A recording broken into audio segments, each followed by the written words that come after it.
Yeah, I don't know, but I'm primarily thinking of Adobe and Google, and they've both gotten fairly flexible. I feel like that um, you're not too stuck if you've gone deep down the Google Analytics architecture or Adobe Analytics architecture.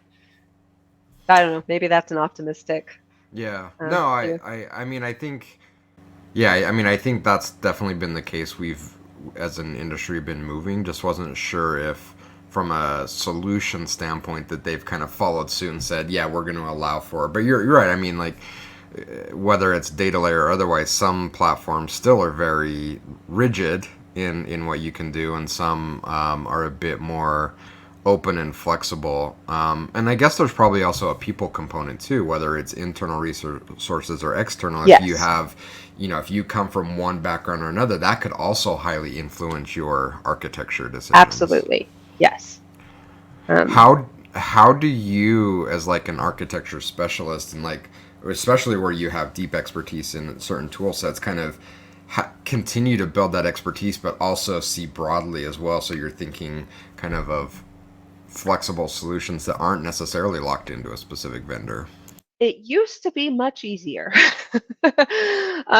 Like 2013, I was certified in Google Analytics and Site Catalyst the same year.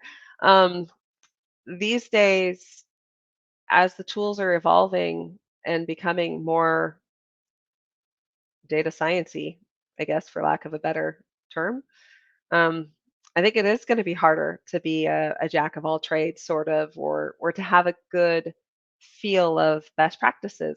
I can implement GA4. I can get around inside it okay. I can even BigQuery some.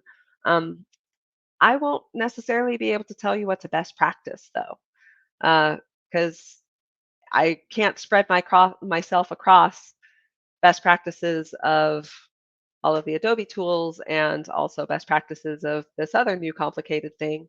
Um, they're requiring a little bit more specialization now, I Yeah, feel like. But yeah. Is is there a risk?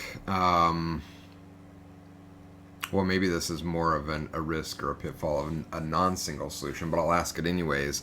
Is there a risk of either building your own solutions or going all with a single solution based on how you architect the implementation, where overlapping metrics may have different definitions or ways they're collected, and how do you like address that as an architect? like within the same system, Well, within or the same so yeah, let's take Adobe for example. okay. So if I'm implementing Target and analytics, and maybe they share a common metric name, let's say like a Hmm. visit or a Hmm. visitor, what things do you need to think? And that's like probably an ultra simplistic example, but what things do you need to think about as an architect? Again, because I think that the expectation of people buying these solutions is that, oh, someone's done the hard work for us and all this stuff just is the same and makes sense. We know that's probably not a reality. So how do you think about it as an architect to kind of reduce the confusion or risk of having shared metrics that may mean something completely Right. different? Well, and the target and analytics is a particularly interesting example because I think architecture side, uh, target can pretty much piggyback off of whatever you've set up for analytics. It's the analysis that starts getting tricky because they handle attribution very differently. So if you're using analysis workspace to look at target and trying to figure out your own conversion rates and things like that, aside from what target's going to determine from its backend integration with Adobe Analytics.